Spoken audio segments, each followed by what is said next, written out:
Festival Banyurik 2018. Ini merupakan suatu kebanggaan bagi kami untuk dapat berpartisipasi dan berkontribusi dalam merayakan hari jadi ke-341 Kabupaten Bojonegoro dan ke-6 Kecamatan Gayam.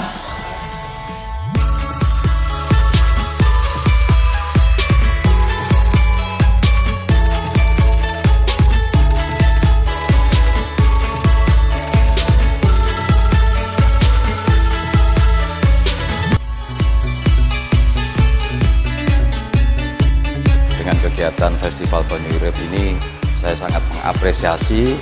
Jadi ke depan kegiatan-kegiatan ini bisa berlanjut, kegiatan pemuda-pemuda yang ada di wilayah Kecamatan Gayam.